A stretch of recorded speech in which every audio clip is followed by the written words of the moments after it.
কোটি রাজাকারের হাতে যদি অস্ত্র ওঠে আপনারা কি থাকতে পারবেন? আপনারা মাঠে আসতে পারবেন?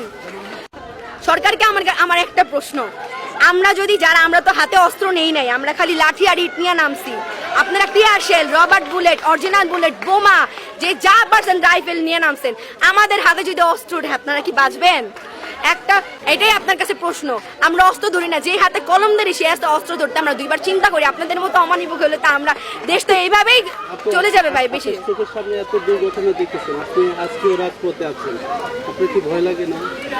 ভয় ভাই, ভয় কি জিনিস সেটা আমি কখন বুঝছিলাম জানেন, যখন আমার সামনে ওই মেয়েটা দুই ভাগ করে ফেলছিল, তখন আমি বলছিলাম মেয়েটা যদি মরতে পারে। আর আমি মাঝখান দিয়ে বলছিলাম আর প্রোটেস্ট করবো না, কারণ আমার পায়ে রবার বুলেট লাগছিল। লাগার পরে আমার ফ্যামিলি একদমই না আমাকে আটকায় রাখছিল। তারপর যখন এই মেয়েটা মারা গেল, আমি আর ঘরে থাকতেই পারি নাই, যে কেন ঘরে থাকবো ভাই। আজকে যদি আমার বোনটাও তো রাস্তায় খেলে, আমার ছোট বোন 2 বছরের বোন রাস্তায় খেলে, আমার অনেক আদরের বোন, ও যদি আজকে উপরে থেকে একটা হেলিকপ্টার গুলি খায়, আমি বসে থাকবো ঘরে? অবশ্যই ওকে মারা লাগিয়ে আমাকে নামতে হবে যাতে ও বেঁচে থাকে। আম্মুকে বলে আসছে, আম্মু আজকে যদি আমি না ফিরি তাহলে তুমি অবশ্যই আমার জন্য দোয়া করবা, যেন তোমার মেয়ে ততক্ষণ পর্যন্ত আমাকে না ওঠে রাস্তা থেকে, যতক্ষণ পর্যন্ত না আমার দেশটা স্বাধীন হয়, আমার দেশটা আবার নতুন করে এটা কোনো স্বাধীন বাংলাদেশ না ভাই, যে দেশে শিক্ষককে রিমান্ডে নেওয়া হয়, যেতে 17 বছরের ছেলেকে রিমান্ডে নেওয়া হয়। বাংলাদেশে জার্সি পরে ছেলেটা রিমান্ডে ছিল, ছেলেটা পিঠ দেখছেন, একটা বৃদ্ধ পিঠ পুরা মেরে রিমান্ডে নেওয়া মানে কি মারা? বলেন, উচ্চ আদালতে সেটা এটাও বলেছিল। শোনেন, এটাও বলা হয়েছিল যে কোনো মানুষের, একটা নাগরিকের সম্পূর্ণ অধিকার আছে তার পার্সোনাল ফোন কাউকে না দেখানো। আমরা যখন কোথাও যাই আমাকে বলে বা ফোন দেখাও, কেন? আমি একটা মেয়ে মানুষ, আমার ফোনে অনেক পার্সোনাল জিনিস থাকতে পারে। আমি কেন? আপনি কি ছেলে মানুষ, আপনি মেয়ে মানুষ, আমি চিনিও না আপনাকে, আমি কেন আপনাকে আমার ফোন দেখাবো? আমার পার্সোনাল কিছু থাকতেই পারে। আজকে আমাকে চেক করে, আমার বডি চেক করে, আমার ব্যাগ চেক করে, কেন পার্সোনাল কিছু থাকতে পারে না?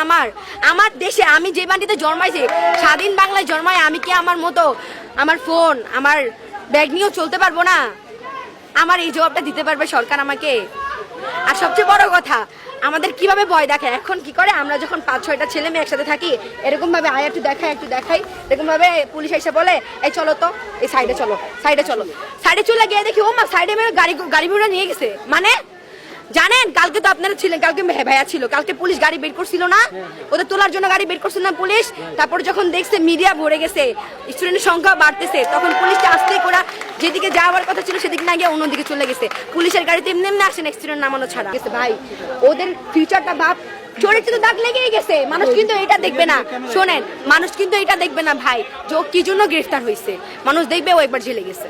হ্যাঁ, কেউ কিন্তু ব্যাকগ্রাউন্ড চেক করবে না যে ও কেন গেছে, ওর নির্দেশনা হয়েছিল। আচ্ছা গেছে, যেটা হয়ে গেছে সেটা তো আমরা ফিরে আনতে পারবো না, কিন্তু ওদেরকে ছাড়ে না কেন? ওদের সামনে পরীক্ষা, ওরা কি এই জেলখানায় থাকার কথা ওদের?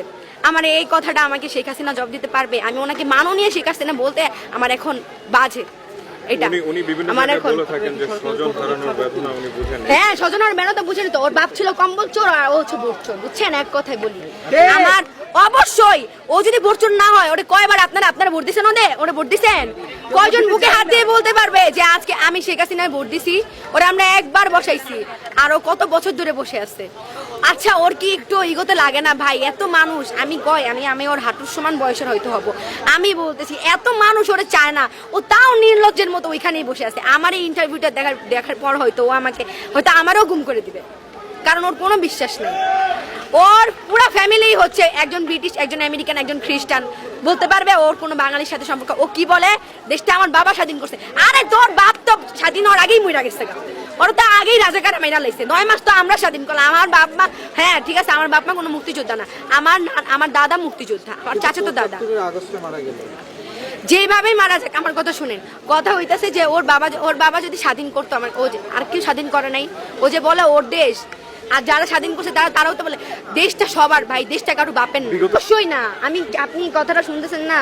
আমার 2 বছরের একটা ছোট বোন আছে, ছোট বোন, ও রাস্তায় খেলা করে, আর ওই মেয়েটা তো বারান্দায় থাইকা ওর মাথায় গুলি লাগছে, চোখে গুলি লাগছে।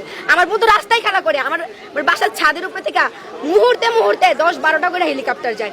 একটা হেলিকপ্টার যদি আমার 2 বছরের বোন, ওর যদি বুলেট লাগে কোথাও, ও তো ওখানেই মরে যাবে। ওরা যে নিয়ে ডাক্তারখানায় যাবো, আজকে আমার বোনটা আমার আপু আপু করে আসে, আমি এটা চিন্তা করছি যে ওই যে ছোট মেয়েটা ওটা যদি আমার বোন হইতো তাহলে আজকে আমার যে বোন হইতো, যদি আমি কি বের হইতাম না বলেন? আমি কালকে একটা ভাইয়াকে দেখলাম, ভাইয়া কাঁদতে কাঁদতে বলতেছে যে আমার ভাই মারা গেছে আপু, আমি ভাইয়ের জন্য শোক পালন না করে প্রোটেস্টে আসছি। একজনের ওয়াইফ মারা গেছে চট্টগ্রামে, নাম যেন কি কায়েম না ভাইয়াটার নাম কায়েম, ওয়াইফ মারা গেছে গুলি লাইগা। সে মেন্টালি কি পরিমাণ ভাবেন, উনি চাইল্ডহুড রিলেশন করে বিয়ে করছে উনি, আর ওনার ওয়াইফ গুলি রেখে চট্টগ্রাম মারা গেছে না কেন? আমার অনেক ভাই, আমার বড় ভাই, মানে অনেক কাছের কেউ মারা যায়নি, অনেক কাছের কেউ মারা গেলে হয়তো আমার ফ্যামিলিও নেমে যেত। আমার ফ্রেন্ড অনেকের গুলি লাগছে, আমার একটা ফ্রেন্ড, মানে আমার 3টা ফ্রেন্ড ছিল, ফ্রেন্ড না বড় ভাই বলতে পারেন, কিন্তু ওনাকে আগে থেকে চিনি জন্য ফ্রেন্ড বলি। তো হচ্ছে আমার কলেজের বড় ভাই, ওরা যখন 18 তারিখ প্রোটেস্টে গেছে, তো ওরা নাকি নর্মালি দাঁড়ায় আছে, ওরা প্রোটেস্টে নামেও নাই, তো হচ্ছে এমনি নর্মালি দাঁড়ায় আছে, তো ওর সাথে একজনকে গুলি করছে, গুলির সম্পূর্ণ রক্ত, ওর সাদা টি শার্ট ছিল, ওর গায়ে লাগছে, এত ভয় পেয়েছে ও, তারপর থেকে আর প্রোটেস্টে নামে নাই, কারণ ও বাবা মার একমাত্র ছেলে। কোনো বাবা মা কি চায়? আমার এমনও হয়েছে, আমার ওই 18 তারিখ প্রোটেস্টের পরে আমার অনেক ফ্রেন্ডদের গ্রামে নিয়ে গেছে তার বাবা মা, নিতেই পারে এটা, কোনো বাবা মা চায় যে তার সন্তান মারা যাক? চায়? তার অনেকে বলে কি আমার একটাই ছেলে, আরে ভাই একটা ছেলে হোক আর 10টা ছেলে হোক, মায়ের কোলে যদি একটা সন্তানের কিছু হইলে মায়ের বুকে লাগে, সেটা একটা আর 10টার কথা না।